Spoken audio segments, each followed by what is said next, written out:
Hello बच्चों, आप सभी को मेरा नमस्कार। मैं हूं उदय शंकर। बच्चों, आज के इस वीडियो सेशन में हम लोग बात करेंगे वैदिक जीवन शैली के बारे में। वैदिक युग पर आज का हमारा ये दूसरा वीडियो सेशन होगा।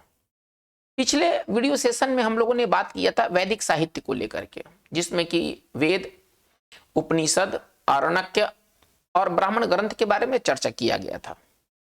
आज की इस वीडियो सेशन में हम लोग इस बात को देखेंगे कि ऋग्वैदिक जो लोग थे या उत्तर वैदिक जो लोग थे, उनका जीवन शैली क्या था। इस सेक्शन से भी काफी इंपॉर्टेंट क्वेश्चंस आते हैं। बच्चों, आपसे एक रिक्वेस्ट है कि आप पेन पेपर लेकर के आप इस वीडियो सेशन को देखें। अगर कोई बात अगर आपको नया लगता है कि आप पहले से नहीं जानते हैं, तो आप उन बातों को नोट कर लें।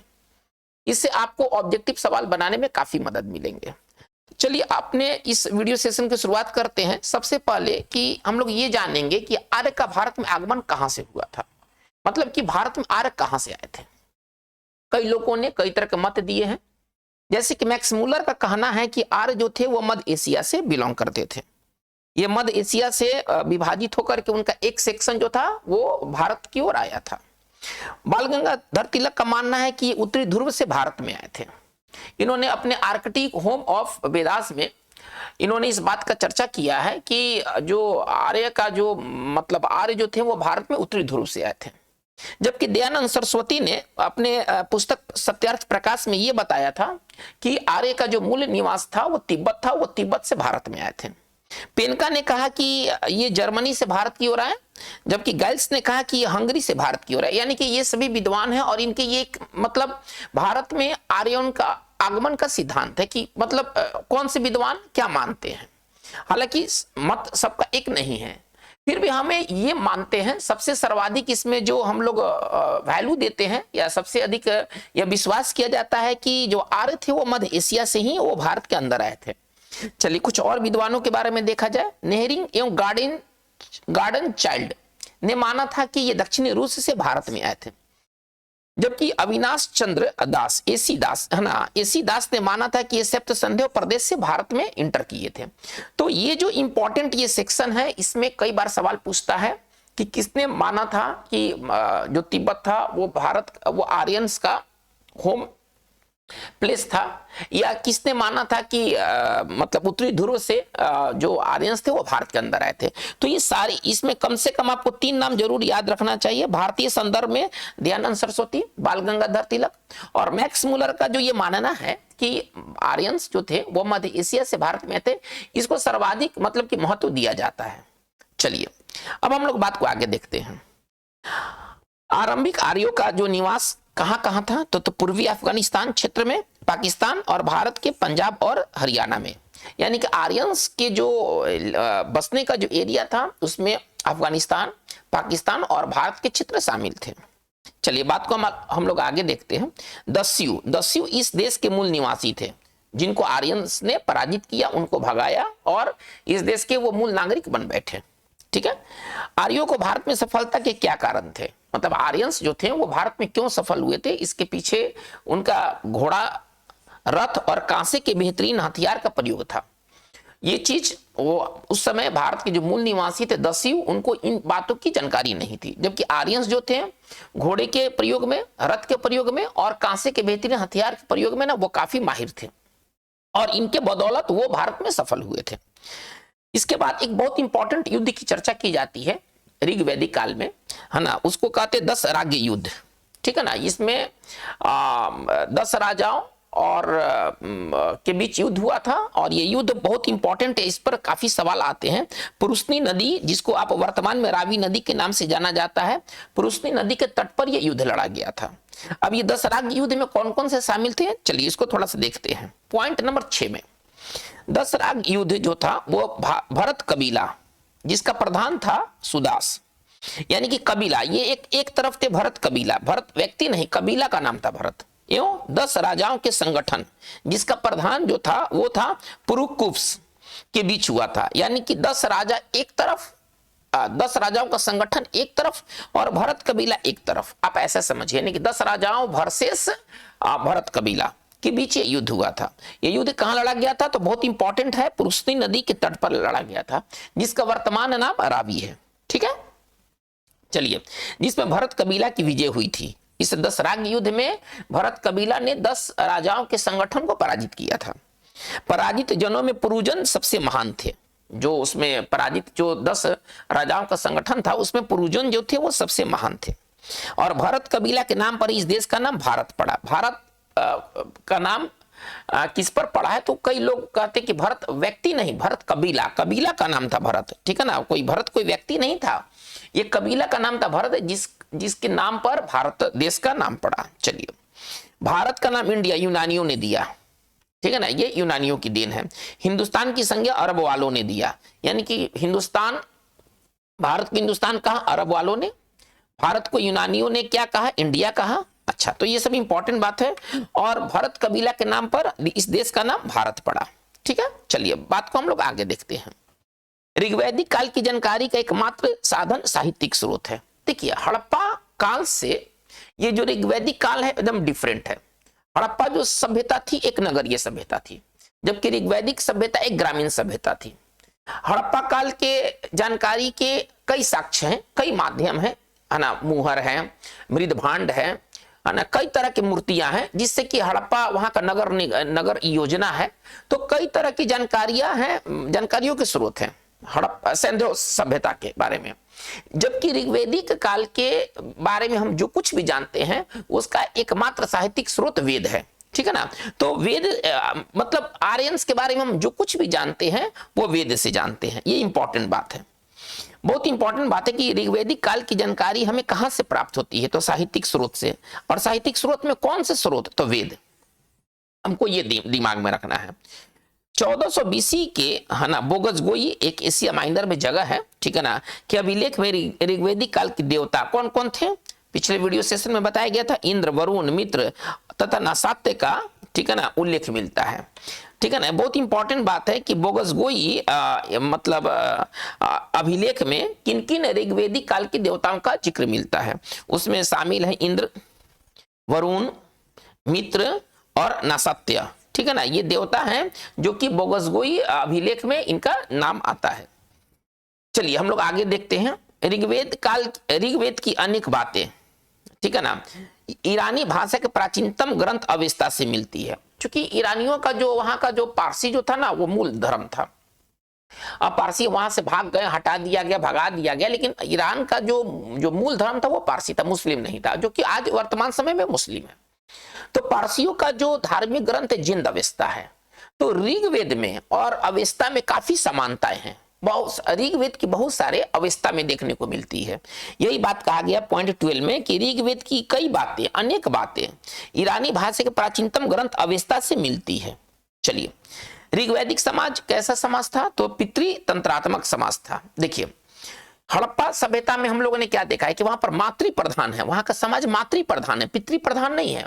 जबकि ऋग्वैदिक काल में हम इस चीज को नोटिस करते हैं कि यहाँ का जो समाज है वो पितृ समाज बन बैठा है। ठीक है, ऋग्वैदिक काल में जाति प्रथा का प्रचलन नहीं था, जाति प्रथा नहीं था, वर्ण व्यवस्था का प्रचलन था, जाति नहीं था, वर्ण था। ठीक है, समाज 3 वर्णों में बटा हुआ था। पुरोहित जिनका काम पूजा पाठ करना था, सेनानी जिसका काम प्रशासन संभालना था, युद्ध लड़ना था, और विष का संबंध व्यापार से था। ठीक है ना, विष जो थे वो व्यापार करते थे।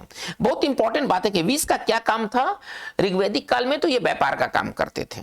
चलिए, ऋग्वैदिक काल में बाल विवाह, सती प्रथा, पर्दा प्रथा तथा दहेज प्रथा ये सारी चीजें नहीं थी ऋग्वैदिक युग में।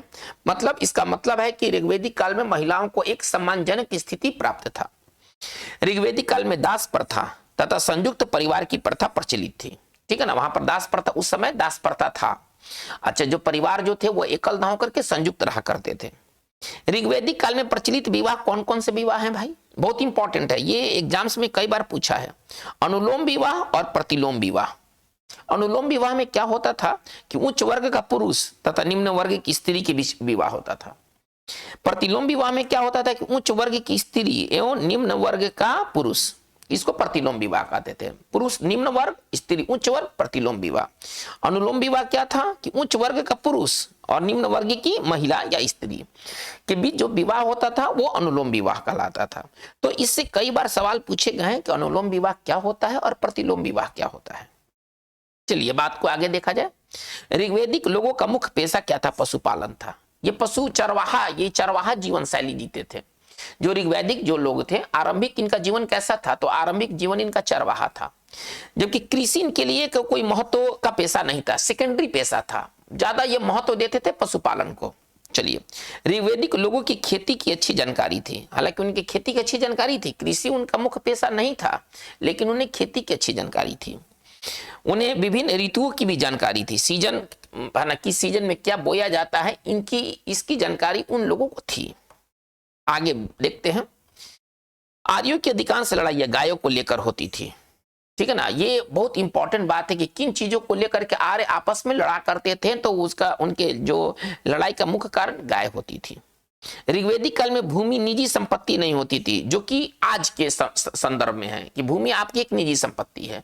ऋग्वैदिक युग में वो भूमि है ना, भूमि को निजी संपत्ति नहीं माना जाता था। दान में क्या दिया जाता था? गाय, दास दासियां दिए जाते थे, परंतु भूमि नहीं, क्योंकि भूमि आपकी निजी संपत्ति थी नहीं, इसलिए भूमि को ना मतलब दान में नहीं दिया जाता था। चलिए, आर्य कैसा जीवन, वो खाने पीने के मामलों में वो क्या थे? तो शाकाहारी और मांसाहारी दोनों प्रकार के भोजन करते थे। चलिए नेक्स्ट पॉइंट में हम लोग आते हैं।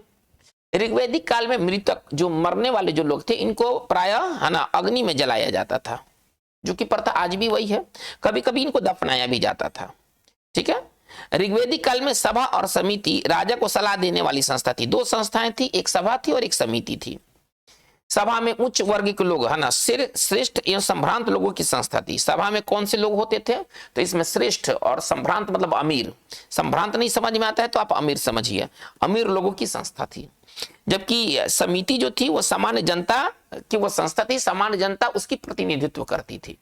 समिति की सभा और समिति ये दो ऐसी संस्था थी जो राजा को सलाह देने का काम करती थी।